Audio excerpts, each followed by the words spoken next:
मूल्यवासी छात्रों की आत्महत्याएं शैक्षणिक संस्थानों में मनुवादी ताकतों के वर्चस्व को दर्शाती हैं। आए दिन ऐसी कई घटनाएं मूल्यवासी छात्रों की आत्महत्या की घटी है, विशेषकर भारत के उच्च शैक्षणिक संस्थानों में, जो दर्शाती है कि इन संस्थानों में किस हद तक मनुवादी ताकतों का दबदबा है। इन जगहों में मूल्यवासी छात्रों को हमेशा प्रताड़ित किया जाता है और अंत में मूल्यवासी छात्र या तो पढ़ाई बीच में छोड़ देते हैं या अपनी जान दे देते हैं। मैं आकृति कुमारी और आप देख रहे हैं MNT न्यूज नेटवर्क। आपने मूल्यवासी रोहित वेमुला और पायल तडवी की मौत की घटना तो सुनी होगी। आप अंदाजा भी नहीं लगा सकते हैं कि उन्हें किस हद तक जातिवादी मानसिकता ने प्रताड़ित किया होगा। लेकिन इन घटनाओं के बाद भी हालात सुधरे नहीं हैं।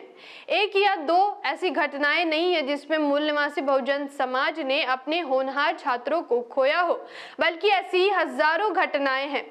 लेकिन सवाल आता है कि क्या सरकार इन घटनाओं को सिर्फ आंकड़ों के रूप में देखती है? ये सवाल हम इसलिए कर रहे हैं क्योंकि हाल ही में ऐसी दो घटनाएं घटी है जिसमें दो छात्रों ने आत्महत्या की है।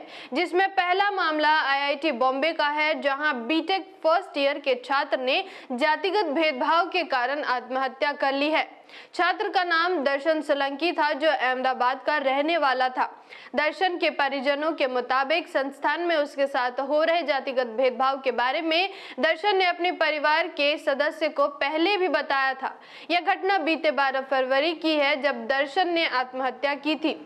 अनुसूचित जाति से आने वाले दर्शन सोलंकी के परिवार का आरोप है कि संस्थान में हो रहे जातिगत भेदभाव ने ही दर्शन की जान ली है।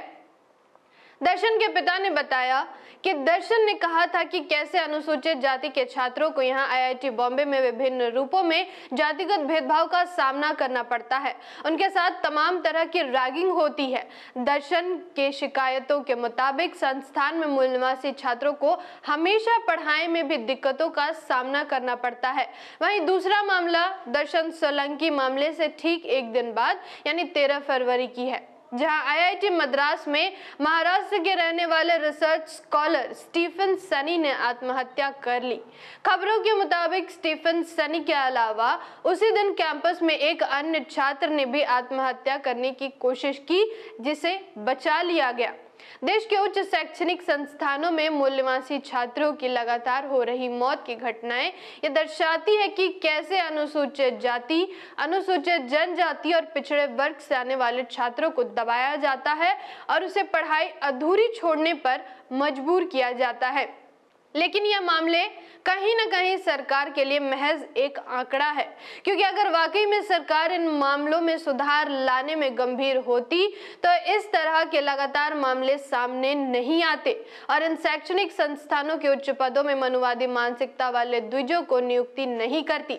बीते दिनों हैदराबाद के नालसार यूनिवर्सिटी ऑफ लॉ के 19वें वार्षिक दीक्षांत समारोह में शामिल हुए मुख्य न्यायाधीश ने भी इन मामलों पर चिंता व्यक्त की है।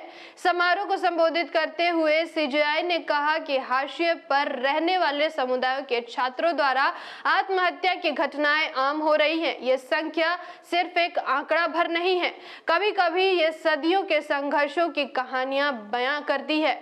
जागृति की इस मुहिम में आप हमारा साथ और सहयोग दें। जानकारी महत्वपूर्ण लगी हो तो वीडियो को लाइक, कमेंट और शेयर जरूर करें और हमारी अगली वीडियो की नोटिफिकेशन सबसे पहले पाने के लिए सब्सक्राइब बटन को दबाकर नोटिफिकेशन ऑन कर लें।